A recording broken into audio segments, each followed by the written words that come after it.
Olá, Carlos Borges aqui, no canal Old Waycast, e sigamos a nossa série de História da Igreja, a leitura dos livros do Justo Gonzalez, né? Nós estamos no volume 1, A Era dos Mártires, e hoje a gente vai ler o capítulo 7, A Defesa da Fé, nas páginas 80 até 86. E aí, vamos iniciar a nossa leitura, né? Uma história ilustrada do cristianismo, volume 1, A Era dos Mártires, das páginas 80 a 86, aonde tem o subtítulo As acusações contra os cristãos, de que eram acusados os cristãos lá no Império Romano do primeiro e do segundo século, né? E aí, as acusações contra os cristãos nos primeiros séculos da era cristã no Império Romano. O que se dizia acerca dos cristãos pode ser classificado em duas categorias: os rumores populares e as críticas por parte da classe culta. Os rumores populares se baseavam geralmente em algo que os pagãos ouviam dizer, ouviam os cristãos fazer e então interpretavam erroneamente. Por exemplo, os cristãos se reuniam todas as semanas para celebrarem uma refeição, a que frequentemente chamavam Festa do Amor. Essa refeição era celebrada em privativo e somente eram admitidos os que haviam sido iniciados na fé, isto é, os batizados. Além disso, os cristãos se chamavam de irmãos entre si, e não faltavam casos em que os homens e mulheres diziam estar casados com seus irmãos e irmãs.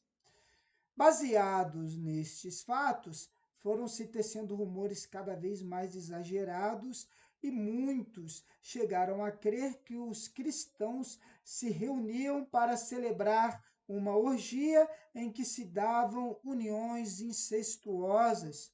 Segundo os rumores, os cristãos comiam e bebiam até embriagarem-se e então apagavam as luzes e davam cordas às suas paixões. O resultado era que muitos se uniam sexualmente a seus parentes mais próximos. Também baseados na comunhão, surgiu outro rumor, já que os cristãos falavam de comer a carne de Cristo, e já que também falavam do menino que havia nascido em um estábulo, alguns pagãos chegaram a crer que os cristãos faziam era o que os cristãos faziam era esconder um menino recém-nascido dentro de um pão e o colocarem diante de uma pessoa que desejava ser cristã. Os cristãos então ordenavam que cortasse o pão e logo devoravam o corpo ainda palpitante do menino. O neófito, o novo convertido, que se havia feito participante de tal crime, ficava assim comprometido a guardar o segredo. Outra estranha opinião que alguns sustentavam era que os cristãos adoravam a um asno crucificado há algum tempo antes. Haviam dito que os judeus adoravam a um asno. Agora começaram a transferir essas opiniões aos cristãos, a quem se fazia então objeto de burla. E aí nós temos aqui uma imagem, né, nos meados do século XIX, foi descoberta em Roma esta inscrição popular que aparece um personagem em atitude de adoração ante um homem crucificado com a cabeça de asno. A inscrição diz, em grego, Alexâmeno adora a Deus. Trata-se de uma inscrição do século II que mostra o que os pagãos pensavam acerca do cristianismo. Não sei muito bem se vai dar para vocês verem aí, mas tem um asno crucificado, um corpo de homem e uma cabeça de asa. E aí, aqui, Celso nos dá a entender que a fé cristã minava a autoridade dentro da família. Nisso acertava, pois na sociedade romana, boa parte dessa autoridade se baseava no culto que se rendia ante a altares familiares como este. Aqui um altar pagão, onde as pessoas prestavam cultos, os cultos pagãos, os cultos cheios de esquisitices. Aqui o suntuoso templo de Diana, em Éfeso, e a deusa Artemis, com múltiplos seios, que mostravam que se tratava de uma deusa que garantia a fertilidade das colheitas. Aqui a Artemis, aqui o suntuoso templo de Diana dos Efésios. Seguindo a nossa leitura, todas essas ideias e muitas outras circulavam acerca dos cristãos, eram todas luzes falsas. E para refutá-las, os cristãos deviam apenas apontar para a sua própria vida e sua conduta, cujos princípios eram muito mais estritos do que os dos pagãos. Mas havia outras acusações que se faziam contra os cristãos.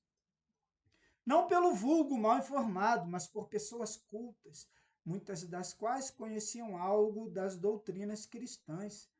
Sob diversas formas, todas estas acusações podiam ser resumidas em uma: os cristãos eram pessoas ignorantes, cujas doutrinas pregadas sob um verniz de sabedoria eram em realidade nécias e contraditórias. Em geral, esta era a atitude dos que adotavam os pagãos cultos e de boa parte e de boa posição social, para quem os cristãos eram uma gentalha desprezível. Logo, a inimizade contra os cristãos, que muitas vezes pretendia se basear só em questões de religião e doutrinas, também tinha muito a ver com o preconceito de classe. As pessoas supostamente refinadas não podiam ver com bons olhos que essa gentalha pobre e inculta pretendesse conhecer uma verdade que elas não conheciam. Em todo caso, as pessoas cultas atacavam o cristianismo, dizendo, acima de tudo, que era uma religião de bárbaros. Boa parte do que os cristãos ensinavam não havia sido descoberto pelos gregos nem pelos romanos, mas sim pelo inculto povo judeu, cujos supostos sábios nunca se elevaram à altura dos filósofos gregos. E o pouco de bom que pode ser encontrado nas escrituras dos judeus deve-se provavelmente a que fosse copiado dos gregos. Além disso, seguem dizendo as pessoas como os filósofos pagãos Celso e Cornélio Froton e outros, o Deus dos judeus e cristãos é um Deus ridículo.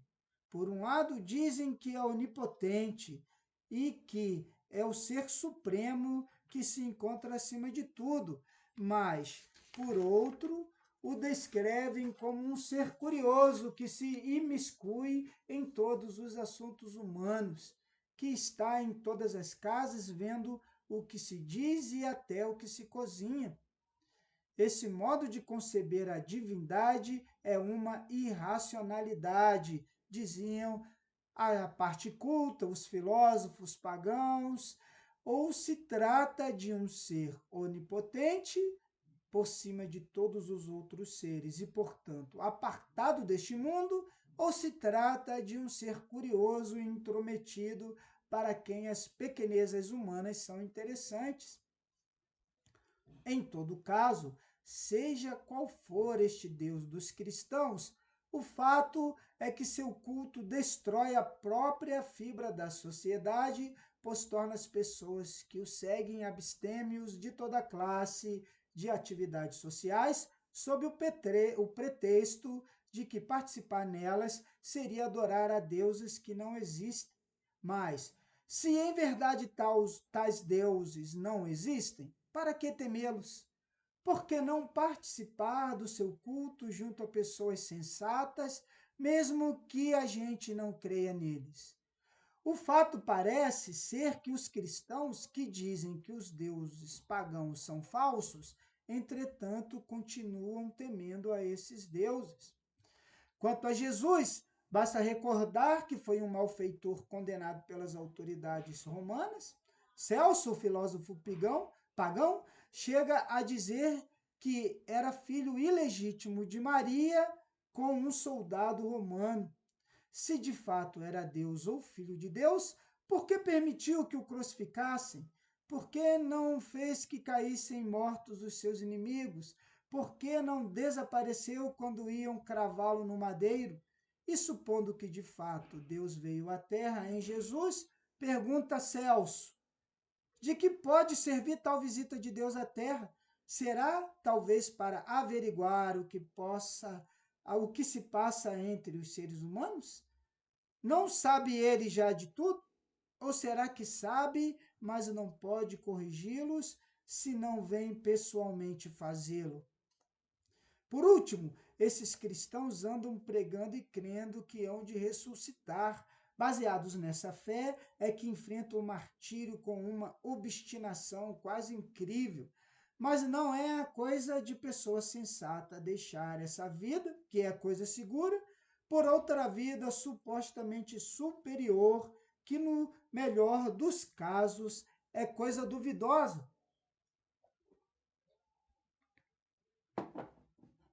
E isso de ressurreição é o cúmulo das idiotices cristãs. Como ressuscitarão aqueles corpos destruídos pelo fogo?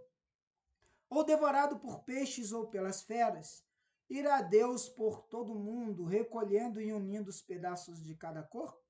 Como se arranjará Deus no caso daquelas porções de matéria que pertenceram primeiro a um corpo e depois a outro? Será que o primeiro dono adjudicará esse pedaço do seu corpo? Em tal caso, ficará um buraco no corpo ressuscitado do dono posterior? Essas eram as acusações contra os cristãos. Como vemos, todas essas observações, comentários e perguntas se dirigem ao cerne da fé cristã. Já não se tratava de rumores infundados acerca de orgias incestuosas, nem de práticas de canibalismo, mas se tratava antes de doutrinas do cristianismo. A tais burlas e ataques não se podia responder com uma mera negação. Era necessário antes oferecer argumentos sólidos que respondessem às objeções que se apresentavam. Tal foi a obra dos apologistas, dos defensores da fé, que veremos no desenrolar dos próximos capítulos.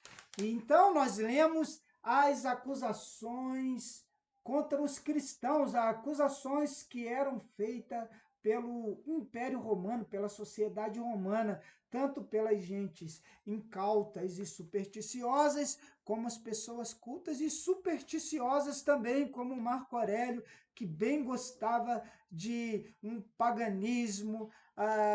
E aí nós vamos desenrolar na nossa outra leitura como brilhantes defensores, apologistas, que nós chamamos os defensores da fé, como Tertuliano, Justino Mártir, escreveram a defesa da fé no desenrolar da história do cristianismo que estamos aqui compartilhando. E meu nome é Carlos Borges, este é o canal Old Waycast na velha estrada, a moda antiga. Obrigado a todos.